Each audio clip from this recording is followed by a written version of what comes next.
नमस्कार दोस्तों, स्वागत है आपका हमारे YouTube चैनल फ्री एजुकेशन में। दोस्तों, सामान्य विज्ञान यानी कि जनरल साइंस के मोस्ट इंपॉर्टेंट 500 क्वेश्चन की हमारी सीरीज स्टार्ट हो गई है। 2 पार्ट हम ऑलरेडी अपलोड कर चुके हैं और हमारी क्वेश्चन सीरीज का तीसरा पार्ट है। और इस वीडियो में हमने 25 क्वेश्चन को सिलेक्ट किया है। ये 25 क्वेश्चन काफ़ी अच्छे लेवल के क्वेश्चन हैं, इंपॉर्टेंट क्वेश्चन हैं और इन क्वेश्चन को हम बिल्कुल डिटेल में विथ एक्स्ट्रा फैक्ट के साथ में हल करेंगे। तो चलिए शुरू कर लेते हैं। नंबरिंग के क्वेश्चन है क्योंकि हम 50 क्वेश्चन पिछले 2 वीडियो में कवर कर चुके हैं। तो देख लेते हैं नंबरिंग के क्वेश्चन। वॉकी टॉकी किस संचार चैनल यानी कि टेली कम्युनिकेशन का उदाहरण है? तो जो वॉकी टॉकी है ये हाफ डुप्लेक्स का उदाहरण है। तो इस क्वेश्चन का ए ऑप्शन से हो जाएगा। अब हम समझ लेते हैं। देखिए, जो टेली कम्युनिकेशन है ना, ये मुख्यतः 3 प्रकार से होता है। पहला होता है हाफ डुप्लेक्स, दूसरा होता है फुल डुप्लेक्स और तीसरा होता है सिंप्लेक्स। ठीक है, तो यहाँ पर बात हुई है हाफ डुप्लेक्स की, तो इसको हम समझ लेते हैं। ये हाफ डुप्लेक्स होता क्या है? तो देखिए, इसमें क्या होता है कि डेटा का ट्रांसमिशन यानी कि डेटा का संचार दोनों दिशाओं से होता है। यानी कि आप यहाँ से भी डेटा भेज सकते हैं और यहाँ से भी डेटा भेज सकते हैं, लेकिन एक समय में एक ही दिशा से डेटा भेज सकते हैं। यदि एक समय में दोनों दिशाओं से डेटा भेजेंगे तो क्या होगा, ये डेटा आपस में टकराएगा और डेटा नष्ट हो जाएगा। ठीक है, तो इसका सबसे अच्छा उदाहरण है वॉकी टॉकी। तो हम इसको समझ लेते हैं कि ये वॉकी टॉकी होता क्या है। आप लोगों ने देखा हो या फिर सुना हो, तो सेना इसको यूज़ करती है। ठीक है, तो सेना की जैसे 2 टुकड़ी यहाँ पर हैं। ठीक है, एक टुकड़ी ये है या फिर एक हेडक्वार्टर है, इसको हम HQ मान लेते हैं। ठीक है, तो यहाँ से टुकड़ी वॉकी टॉकी के माध्यम से कॉल करती है और बोलती है कि यहाँ पर युद्ध की आशंका है, आप सेना की टुकड़ी भेजिए ओवर। तो ये जो ओवर शब्द यूज करते हैं, इसका मतलब ये होता है कि हम जो यहाँ से डेटा भेज रहे हैं, ठीक है, यहाँ से सेना की टुकड़ी ने डेटा भेजा, मतलब वॉइस के रूप में इन्हें डेटा भेजा है और बोल दिया है कि हमारी बात ख़त्म हो गई है, अब आप बोलिए। तो यहाँ से बंदा बोलता है कि ठीक है, हम 10 मिनट में सेना की टुकड़ी भेज रहे हैं ओवर। तो ये ओवर इसलिए बोलते हैं क्योंकि ये दोनों बंदे एक साथ ना बोलें और डेटा आपस में टकरा कर नष्ट ना हो जाए।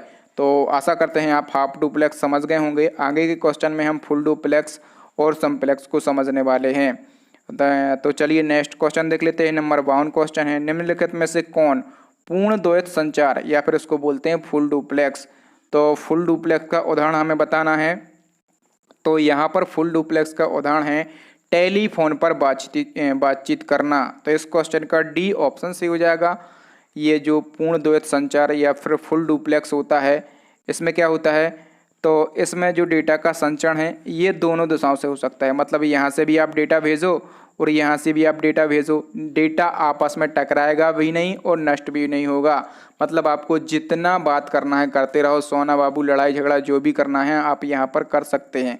कहाँ पर? फुल डुप्लेक्स में। और इसका सबसे अच्छा उदाहरण है फ़ोन पर बातचीत करना। अब एक और रह गया है, हमने पढ़ा था सिंप्लेक्स। क्या पढ़ा था?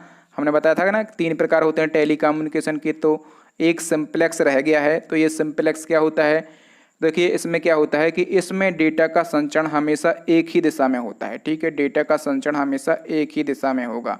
यानी कि आप या तो यहाँ से संचरण कर लो या फिर यहाँ से संचरण कर लो। तो इसका सबसे अच्छा उदाहरण कौन सा है? तो जो रेडियो प्रसारण आप लोगों ने देखा होगा। ठीक है, जो रेडियो प्रसारण होता है इसका सबसे अच्छा उदाहरण है सिंप्लेक्स का। तो टेली कम्युनिकेशन के 3 प्रकार होते हैं, 3 को हमने बहुत ही अच्छे से समझा है और आशा करता हूँ आपको समझ में आ गया होगा। यदि आपको समझ में आ गया ना, तो प्लीज़ वीडियो को लाइक करके हमारे इस वीडियो को अपने स्टडी रिलेटेड व्हाट्सएप ग्रुप में शेयर करें और चैनल को सब्सक्राइब करने के साथ साथ बेल आइकन जरूर दबा लें ताकि इसी प्रकार के लेटेस्ट वीडियो का अपडेशन सबसे पहले आपको मिल सके। और जो हमारे 500 मोस्ट इंपोर्टेंट क्वेश्चन की सीरीज चल रही है, इसको ज़रूर देखें। ये हमारा तीसरा पार्ट है और इसके हम 2 पार्ट ऑलरेडी बना चुके हैं, तो ये 2 पार्ट आप देख सकते हैं। नंबर 53 क्वेश्चन है। ये क्वेश्चन भी कई बार रिपीट होता है। प्लास्टर ऑफ पेरिस का रासायनिक नाम क्या है? तो प्लास्टर ऑफ पेरिस का रासायनिक नाम है कैल्शियम सल्फेट। तो इस क्वेश्चन का ए ऑप्शन से हो जाएगा। ये तो इसका रासायनिक नाम है, इसका रासायनिक सूत्र भी पूछा जाता है। तो कैल्शियम सल्फेट या फिर प्लास्टर ऑफ पेरिस का रासायनिक सूत्र होता है CaSO4 हाफ H2O। तो इसका रासायनिक सूत्र भी आपको याद रखना है। अब देखिए, इसके उपयोग भी पूछे जाते हैं, तो मुख्यतः इसके 3 उपयोग हम याद रखेंगे। सबसे पहला, मूर्तियाँ और खिलौने बनाने में इसका प्रयोग किया जाता है। दूसरा, टूटी हुई हड्डियों पर प्लास्टिक करने में, जो टूटी हुई हड्डियाँ होती हैं उन पर प्लास्टर करने में इसका यूज़ किया जाता है। और जो चौक बनाए जाते हैं, ठीक है। तीसरा इसका उपयोग क्या है? जो ब्लैक बोर्ड के चौक बनाए जाते हैं उनमें इसका उपयोग करते हैं। ठीक है, तो इसके 3 उपयोग आप याद रखेंगे। नेक्स्ट क्वेश्चन है, रॉकेट किस सिद्धांत पर कार्य करता है? तो जो रॉकेट है ना, ये न्यूटन के तीसरे नियम पर आधारित है। तो इस क्वेश्चन का सी ऑप्शन से हो जाएगा। न्यूटन के तीसरे नियम को क्रिया प्रतिक्रिया नियम भी कहा जाता है और रॉकेट जो है इसी सिद्धांत पर कार्य करता है। नेक्स्ट क्वेश्चन है, रक्त का अध्ययन क्या कहलाता है? तो रक्त के अध्ययन को हम कहते हैं हेमेटोलॉजी। तो इस क्वेश्चन का ए ऑप्शन सही हो जाएगा। और न्यूरोलॉजी किसको बोलते हैं? तो जो तंत्रिकाओं का अध्ययन होता है उसको न्यूरोलॉजी बोलते हैं। और हिस्टोलॉजी किसको बोलते हैं? तो जो ऊतकों का, जो टिश्यू का अध्ययन होता है उसको हम बोलते हैं हिस्टोलॉजी। और मैमोलॉजी बोलते हैं जो स्तनधारी होते हैं। ठीक है, तो स्तनधारी जंतुओं के अध्ययन को हम बोलते हैं मैमोलॉजी। तो ये 4 फैक्ट यहाँ से हम याद रखेंगे। नंबर 56 क्वेश्चन है, ये भी काफ़ी अच्छा क्वेश्चन है। स्त्रियां बच्चे पैदा करते समय कौन सा हार्मोन स्रावित करती हैं? तो स्त्रियां बच्चे पैदा करते समय रिलैक्सिन हार्मोन स्रावित करती हैं। तो इस क्वेश्चन का सी ऑप्शन सही हो जाएगा। देखिए, प्रेगनेंसी के टाइम पर ये हार्मोन लिगामेंट को नरम और चौड़ा बनाता है, जिससे बच्चा पैदा करने में महिलाओं को काफ़ी मदद मिलती है। देखिए, वो जो रिलैक्सिन हार्मोन है ना, ये अंडाशय ग्रंथि से स्रावित होता है। ये क्वेश्चन भी पूछा जाता है। तो ये अंडाशय ग्रंथि से स्रावित होता है। अंडाशय ग्रंथि को हम और क्या बोलते हैं? तो इसको हम ओवरी ग्लैंड बोलते हैं। ठीक है, आप लोगों ने नॉर्मली भाषा में सुना होगा कि ओवरी का ऑपरेशन हो रहा है ना, तो ये अंडाशय ग्रंथि होती है, इसको ओवरी ग्लैंड बोलते हैं। और ये रिलैक्सिन हार्मोन जो है ये अंडाशय ग्रंथि से ही रिलीज होता है और ये ग्रंथि केवल महिलाओं में पाई जाती है। तो याद रखेंगे, काफ़ी अच्छा क्वेश्चन था। नेक्स्ट क्वेश्चन है, पेट्रोलियम परिष्करण यानी कि जो रिफाइंड होता है, तो इस प्रक्रिया का अपशिष्ट पदार्थ हमें बताना है।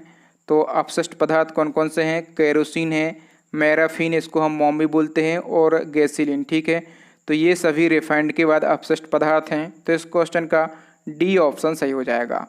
नेक्स्ट क्वेश्चन देख लेते हैं। नंबर 58 क्वेश्चन है, ग्रहों की गति के नियमों का प्रतिपादन किसने किया? तो ग्रहों की गति के जो नियम हैं इनका प्रतिपादन किया केपलर ने। तो इस क्वेश्चन का ए ऑप्शन सही हो जाएगा। और जो कापरनिकस हैं, यहाँ से भी क्वेश्चन पूछा जाता है। तो देखिए, जो सौरमंडल की खोज है, ठीक है, सौरमंडल की खोज किसने की थी? ये कापरनिकस ने की थी। नेक्स्ट क्वेश्चन देख लेते हैं। नंबर 59 क्वेश्चन है, किस विटामिन को सनशाइन विटामिन भी कहा जाता है? तो सनशाइन विटामिन कहा जाता है विटामिन डी को। तो इस क्वेश्चन का डी ऑप्शन सही हो जाएगा। और ये जो विटामिन डी है ना, ये सूर्य की रोशनी से प्राप्त होता है। और इसका रासायनिक नाम क्या है? तो कैल्सीफेरॉल जो है इसका रासायनिक नाम है। और इसकी कमी से कौन सा रोग होता है?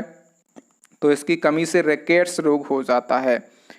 नेक्स्ट क्वेश्चन है, कौन सा ग्रह सूर्य की परिक्रमा सबसे कम समय में करता है? तो सूर्य की परिक्रमा सबसे कम समय में कौन करता है? बुध करता है। तो इस क्वेश्चन का ए ऑप्शन सही हो जाएगा। बुध को और हम क्या बोलते हैं? तो बुध ग्रह को हम मरकरी भी बोलते हैं। और ये जो है सौरमंडल का सबसे छोटा ग्रह है, इसके पास कोई भी उपग्रह नहीं है, सौरमंडल का सबसे छोटा ग्रह है। और ये सूर्य की परिक्रमा सबसे कम समय में करता है। कितने समय में? मात्र 88 दिन में पूरी कर लेता है। ठीक है, इसके अपोजिट भी क्वेश्चन पूछा जाता है कि सूर्य की परिक्रमा करने में सबसे ज़्यादा समय किस ग्रह को लगता है? तो सबसे ज़्यादा समय लगता है वरुण ग्रह को। कितना समय लगता है? तो 165 वर्ष इसको लगते हैं। ठीक है, 165 वर्ष लगते हैं। और बुध को लगते हैं सबसे कम समय, कितना? मात्र 88 दिन। ठीक है दोस्तों, ये काफ़ी अच्छे लेवल का क्वेश्चन था। और दोस्तों, इसके बाद मैं आपका रिवीजन जो करवाऊंगा ना, वो बहुत ही ज़्यादा इम्पोर्टेंट रहेगा। एक ही वीडियो में आपको सारे क्वेश्चन याद करवा दूंगा। नेक्स्ट क्वेश्चन है, कवकों का प्रयोग किया जाता है? तो कवकों का प्रयोग किया जाता है खाद्य पदार्थ के रूप में, एल्कोहल के निर्माण में और ब्रेड बनाने में। तो कवकों के ये 3 उपयोग हमें याद रखना है। तो इसका आंसर हो जाएगा डी, उपर्युक्त सभी में कवकों का प्रयोग किया जाता है। नेक्स्ट क्वेश्चन देख लेते हैं। नंबर 62 क्वेश्चन है, एकमात्र सर्प जो घोंसला बनाता है? तो घोंसला कौन सा सांप बनाता है? तो नागराज बनाता है। इस क्वेश्चन का बी ऑप्शन से हो जाएगा। जो सर्पों की प्रजाति है ना, इसमें केवल एकमात्र नाग है, नागराज, या फिर इसको हम क्या बोलते हैं? इसको हम किंग कोबरा बोलते हैं। ठीक है, ये जो है बिल में रहने के साथ साथ घोंसला भी बनाता है। नेक्स्ट क्वेश्चन है, मूत्र में शर्करा का परीक्षण किया जाता है? तो देखिए, मूत्र के नमूने से शर्करा की उपस्थिति का परीक्षण करने के लिए 2 प्रयोगों का यूज़ किया जाता है। एक तो बेनेटिक परीक्षण और दूसरा फेलिंग परीक्षण। तो इस क्वेश्चन का सी ऑप्शन सही हो जाएगा, उपयुक्त दोनों। एक और क्वेश्चन पूछा जाता है कि जो मूत्र है इसका पीला रंग किसकी उपस्थिति के कारण होता है, तो यूरोक्रोम नामक पिगमेंट इसमें पाया जाता है। ठीक है, यूरोक्रोम की उपस्थिति के कारण मूत्र का रंग पीला होता है। और क्वेश्चन पूछा जाता है कि मूत्र का पीएच मान कितना होता है, तो मूत्र का पीएच मान 6 होता है। इसको भी आप याद रखेंगे। नेक्स्ट क्वेश्चन देख लेते हैं। नंबर 64 क्वेश्चन है, कपास के रेशे प्राप्त होते हैं। तो कपास के रेशे कहाँ से प्राप्त होते हैं, तो ये बीज से प्राप्त होते हैं। तो इस क्वेश्चन का सी ऑप्शन सी हो जाएगा। एक और क्वेश्चन पूछा जाता है कि कपास की खेती के लिए सबसे उपयुक्त मिट्टी कौन सी है, तो काली मिट्टी जो है कपास की खेती के लिए सबसे ज़्यादा उपयुक्त होती है। और एक और क्वेश्चन, विश्व कपास दिवस कब मनाया जाता है, तो विश्व कपास दिवस मनाया जाता है 7 अक्टूबर को। ठीक है, इसको भी आप याद रखेंगे। नेक्स्ट क्वेश्चन है, किसी पिंड का भार अधिकतम कहाँ होगा, तो किसी पिंड का भार अधिकतम कहाँ पर होगा, ध्रुवों पर होगा। तो इस क्वेश्चन का बी ऑप्शन सही हो जाएगा। देखिए, पिंड का भार पृथ्वी के गुरुत्वाकर्षण के कारण होता है, तो जहाँ पर गुरुत्वाकर्षण अधिक होगा वहाँ पर पिंड का भार अधिक होगा।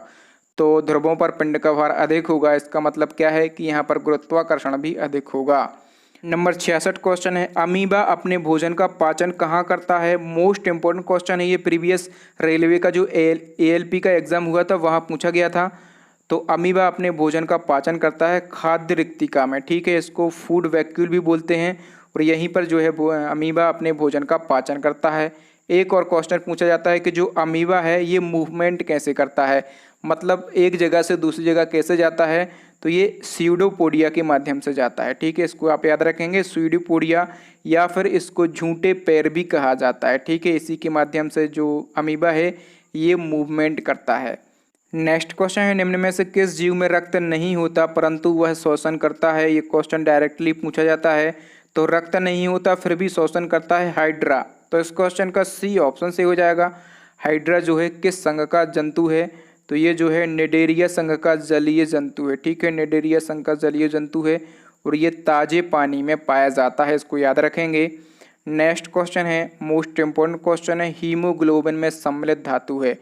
तो हीमोग्लोबिन में क्या सम्मिलित होता है, आयरन यानी कि लोहा। तो इस क्वेश्चन का ए ऑप्शन सही हो जाएगा। देखिए, 3 क्वेश्चन पूछे जाते हैं और तीनों इंपॉर्टेंट हैं, तो आज मैं तीनों आपको बता देता हूं। सबसे पहले पूछा जाता है कि हीमोग्लोबिन में कौन सा धातु पाया जाता है, तो हीमोग्लोबिन में क्या पाया जाता है, लोहा, आयरन, या फिर इसको Fe यानी कि फेरस भी बोलते हैं। ठीक है, और क्वेश्चन पूछा जाता है कि इंसुलिन में क्या पाया जाता है, तो इंसुलिन में क्या पाया जाता है, जिंक पाया जाता है इंसुलिन में। ठीक है, और क्लोरोप्लास्ट में क्या पाया जाता है, तो क्लोरोप्लास्ट में पाया जाता है मैग्नीशियम। ठीक है, मैग्नीशियम पाया जाता है क्लोरोप्लास्ट में। तो ये 3 धातुएं हैं, कहाँ कहाँ पर पाई जाती हैं ये हमेशा क्वेश्चन पूछे जाते हैं, तो तीनों को आप नोट डाउन कर लें या फिर हमेशा के लिए याद कर लें। नेक्स्ट क्वेश्चन देख लेते हैं, निम्न में से कौन सा ऊतक का एक उदाहरण है, तो ऊतक का एक उदाहरण कौन सा है, तो जो ब्लड है ना, जो रक्त है, एक ऊतक का उदाहरण है, क्योंकि ऊतक की हम परिभाषा स्टडी करते हैं कि रक्त एक तरल संयोजी ऊतक है। तो टिश्यू इनमें से कौन सा था, अपना रक्त था। नेक्स्ट क्वेश्चन है, एक साधारण चुंबक किसको आकर्षित नहीं करता, तो जो साधारण चुंबक है ये कांसा को अपनी ओर आकर्षित नहीं करता। बी ऑप्शन सही हो जाएगा। एक देखिए, जो एक साधारण चुंबक है ना वह लोह तत्वों को अपनी ओर आकर्षित करता है, और कांसा जो है ये लोह तत्वों से विहीन एक मिश्रित धातु है। मैंने कहा है मिश्रित धातु है और लोह तत्वों से विहीन है। तो इसमें क्या क्या पाया जाता है, तो ये क्वेश्चन पूछा जाता है कि जो कांसा है किस किस का मिश्रण है, तो ये तांबा और टिन का मिश्रण है। ठीक है, तांबा और टिन का मिश्रण है। तो इसका परसेंटेज भी पूछा जाता है, तो कांसे में तांबा जो है ये 85% होता है, और टिन कितने, तो टिन 15% होता है। ठीक है, तो ये भी हमें याद रखना है। तो साधारण चुंबक कांसे को अपनी ओर आकर्षित नहीं कर सकता, क्योंकि ये लोह तत्वों से विहीन होता है, और ये तांबा और टिन से मिलकर बना होता है। तांबा इसमें 85% होता है और टिन इसमें 15% होता है। नेक्स्ट क्वेश्चन देख लेते हैं, स्वस्थ मनुष्य के शरीर में रक्त की कुल मात्रा कितनी होती है। बहुत ही सरल क्वेश्चन है। तो स्वस्थ मनुष्य के शरीर में रक्त की कुल मात्रा होती है उसके शरीर के वजन का 7%। तो इस क्वेश्चन का सी ऑप्शन सही हो जाएगा। नेक्स्ट क्वेश्चन है, सिर में हड्डियों की कुल संख्या कितनी होती है। तो सिर में हड्डियों की संख्या पूछी गई है, तो number of bone in head कितनी होती है, 29। तो इस क्वेश्चन का सी ऑप्शन सही हो जाएगा। लेकिन इन बोन का हेड में डिवाइडेशन पूछ ले कि कहाँ पर कितनी होती हैं, तो माथे में जो है 8 हड्डियाँ होती हैं, चेहरे पर 14 हड्डियाँ होती हैं, कान में 6 हड्डियाँ होती हैं दोनों कानों में, और जो हमारा कंठ है इसमें 1 हड्डी होती है। ठीक है, तो इस प्रकार से जो हमारा हेड है इसमें 29 बोन होती हैं। सभी को हम याद रखेंगे, आप चाहें तो इसका स्क्रीनशॉट भी ले सकते हैं। नंबर 73 और नंबर 74 जो हम करने वाले हैं ना, ये मोस्ट इम्पोर्टेंट है, इसको आप अपनी कॉपी में लिख सकते हैं। रक्त में आरबीसी की संख्या के बढ़ने को क्या कहा जाता है? तो हमारे रक्त में आरबीसी की संख्या के बढ़ने को कहा जाता है पॉलीसिथेमिया। ठीक है, या फिर इसको पॉलीसाइथेमिया भी बोलते हैं। और क्वेश्चन पूछा जाएगा आपसे परीक्षा में कि रक्त में आरबीसी की संख्या के घटने को क्या कहा जाता है? तो रक्त में यदि आरबीसी की संख्या घटती है तो उसको कहा जाता है एनीमिया। और ये जो पॉलीसाइथेमिया और एनीमिया हैं, ये दोनों क्या हैं? तो ये दोनों बीमारियां हैं, इनको आप याद रखेंगे। नेक्स्ट क्वेश्चन देख लेते हैं। इसी क्रम में एक और क्वेश्चन पूछा जाता है, रक्त में डब्ल्यूबीसी की संख्या के बढ़ने को क्या कहा जाता है? तो रक्त में यदि डब्ल्यूबीसी की संख्या बढ़ रही है तो इसको कहते हैं ल्यूकेमिया। तो इस क्वेश्चन का सी ऑप्शन सी हो जाएगा। और रक्त में यदि डब्ल्यूबीसी की संख्या कम हो रही है तो उसको क्या बोलेंगे? तो उसको हम बोलेंगे ल्यूकीपेनिया। और ये भी क्या हैं? तो ये दोनों भी बीमारियां हैं। तो हम 4 बीमारियां पढ़ चुके हैं, चारों इंपॉर्टेंट हैं। यदि आपको याद नहीं होती हैं तो आप कॉपी में नोट डाउन कर सकते हैं। नेक्स्ट क्वेश्चन है, जैतून की खेती क्या कहलाती है? अच्छा क्वेश्चन है। तो देखिए, जो जैतून की खेती है इसको हम बोलते हैं ऑल्बी कल्चर। तो इस क्वेश्चन का डी ऑप्शन सही हो जाएगा। अब यहाँ पर लिखा है एपीकल्चर, तो एपीकल्चर किसको बोलते हैं? मधुमक्खी पालन को बोलते हैं एपीकल्चर। सेरीकल्चर किसको बोलते हैं? तो रेशम कीट का जो पालन होता है उनको बोलते हैं सेरीकल्चर। और विटीकल्चर किसको बोलते हैं? तो जो अंगूर की खेती होती है, ठीक है, इसको हम बोलते हैं विटीकल्चर। तो आज के हमारे 25 क्वेश्चन हो गए। हम क्विक फटाफट से रिवीजन कर लेते हैं ताकि सारे क्वेश्चन आपको इसी वीडियो में याद हो जाएं। हमने क्वेश्चन 51 पढ़ा था, वॉकी टॉकी किस संचार चैनल यानी कि टेली कम्युनिकेशन का उदाहरण है? तो जो वॉकी टॉकी है ये हाफ डुप्लेक्स का उदाहरण था। नेक्स्ट क्वेश्चन हमने क्या पढ़ा था? तो नेक्स्ट हमने पढ़ा था कि निम्न में से कौन फुल डुप्लेक्स का उदाहरण है? तो फुल डुप्लेक्स का उदाहरण कौन सा था? टेलीफोन पर बातचीत करना फुल डुप्लेक्स का उदाहरण था। नेक्स्ट क्वेश्चन था, प्लास्टर ऑफ पेरिस का रासायनिक नाम क्या है? तो प्लास्टर ऑफ पेरिस का रासायनिक नाम है कैल्शियम सल्फेट। और इसका रासायनिक सूत्र क्या होता है? CaSO4 हाफ H2O, ये इसका रासायनिक सूत्र होता है। नेक्स्ट क्वेश्चन है 54, रॉकेट किस सिद्धांत पर कार्य करता है? तो रॉकेट जो है ये न्यूटन के तीसरे नियम पर आधारित है। तो नेक्स्ट क्वेश्चन देख लेते हैं। नंबर 55 क्वेश्चन था, रक्त का अध्ययन क्या कहलाता है? तो रक्त का अध्ययन कहलाता है हेमेटोलॉजी, इसको आप याद रखेंगे। नेक्स्ट क्वेश्चन हमने देखा था, स्त्रियां बच्चे पैदा करते समय कौन सा हार्मोन स्रावित करती हैं? तो स्त्रियां बच्चे पैदा करते समय रिलैक्सेशन हार्मोन रिलीज करती हैं। नेक्स्ट क्वेश्चन है, पेट्रोलियम परिष्करण यानी कि जब पेट्रोलियम रिफाइंड होता है तो इस प्रक्रिया में अपशिष्ट पदार्थ कौन कौन से होते हैं? तो अपशिष्ट पदार्थ मुख्यतः 3 होते हैं, एक केरोसिन, दूसरा पैराफिन, इसको मोम बोलते हैं, और तीसरा होता है गैसीलिन। ठीक है, तो इन 3 अपशिष्ट पदार्थों को याद रखेंगे। आगे बढ़ते हैं। हमने पढ़ा था ग्रहों की गति के नियमों का प्रतिपादन किसने किया? तो ग्रहों की गति के नियम किसने दिए थे? केपलर ने दिए थे। नेक्स्ट क्वेश्चन है, किस विटामिन को सनशाइन विटामिन भी कहा जाता है? तो सनशाइन विटामिन कहा जाता है विटामिन डी को। आगे बढ़ते हैं। नेक्स्ट कौन सा क्वेश्चन था, कौन सा ग्रह सूर्य की परिक्रमा सबसे कम समय में करता है? तो सूर्य की परिक्रमा सबसे कम समय में करता है बुध, और बुध को हम क्या बोलते हैं? तो बुध को मरकरी भी बोलते हैं।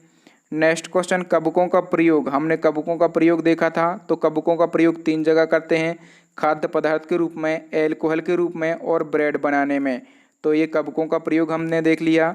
नेक्स्ट क्वेश्चन था, एकमात्र सर्प जो घोंसला बनाता है? तो एकमात्र सर्प जो घोंसला बनाता है नागराज है, इसको हम किंग कोबरा भी बोलते हैं।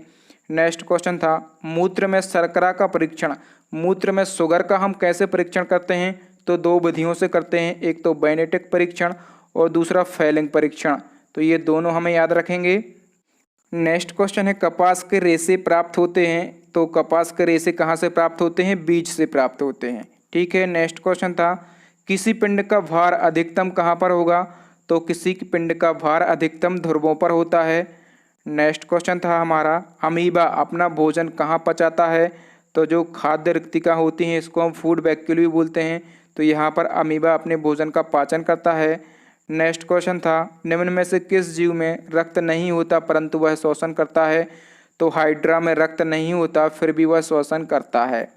नेक्स्ट क्वेश्चन था हीमोग्लोबिन में सम्मिलित धातु है, तो हीमोग्लोबिन में आयरन, लोहा या फिर इसको हम फेरस भी बोलते हैं, तो आयरन धातु पाया जाता है।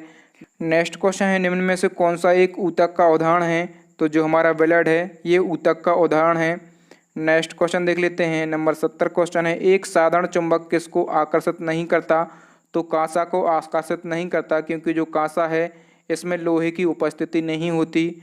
नेक्स्ट क्वेश्चन था हमारा स्वस्थ मनुष्य के शरीर में रक्त की कुल मात्रा कितनी होती है, तो शरीर के वजन के 7% जो है रक्त की मात्रा होती है। नेक्स्ट क्वेश्चन था सिर में हड्डियों की संख्या कितनी होती है, तो सिर में हड्डियों की संख्या होती है 29। नेक्स्ट क्वेश्चन देख लेते हैं। नेक्स्ट क्वेश्चन था हमारा रक्त में आरबीसी की संख्या के बढ़ने को क्या कहा जाता है, तो रक्त में यदि आरबीसी की संख्या बढ़ जाती है तो उसको पॉलीसाइथेमिया कहा जाता है। ये क्या है, बीमारी है। नेक्स्ट क्वेश्चन हमने देखा था इसी क्रम में रक्त में डब्ल्यूबीसी की संख्या बढ़ने को क्या कहा जाता है, तो रक्त में यदि डब्ल्यूबीसी की संख्या बढ़ जाती है तो इसको ल्यूकेमिया बोलते हैं। ठीक है। नेक्स्ट क्वेश्चन है जैतून की खेती क्या कहलाती है, तो जैतून की खेती को कहा जाता है ओल्वीकल्चर। ठीक है, ओल्वीकल्चर बोलते हैं जैतून की खेती को। तो यहाँ पर हमारे 75 क्वेश्चन कंप्लीट होते हैं। अब नेक्स्ट एंड लास्ट क्वेश्चन है आपके लिए चैलेंजिंग क्वेश्चन है जो कि हम पूछते हैं हमारे प्रीवियस वीडियो से। मानव शरीर के किस अंग में रक्त नहीं पाया जाता, आपके लिए 4 ऑप्शन दिए गए हैं। यदि आप चाहें तो रक्त के बारे में इस क्वेश्चन का जो आंसर हो उसके बारे में डिटेल लिख सकते हैं। तो थैंक यू दोस्तों, वीडियो देखने के लिए बहुत बहुत धन्यवाद। यदि आपको वीडियो अच्छा लगा हो तो प्लीज़ वीडियो को लाइक करके हमें मोटिवेट करें। इस वीडियो को अपने स्टडी रिलेटेड अपने दोस्तों के साथ शेयर करें और हमारे चैनल को सब्सक्राइब करने के साथ साथ बेल आइकन जरूर दबाएं ताकि इसी प्रकार के लेटेस्ट वीडियो का अपडेशन सबसे पहले आपको मिल सके, आप हमारा वीडियो सबसे पहले देख सकें। थैंक यू दोस्तों, मिलते हैं अगले वीडियो में। तब तक के लिए जय हिंद, जय भारत, वंदे मातरम।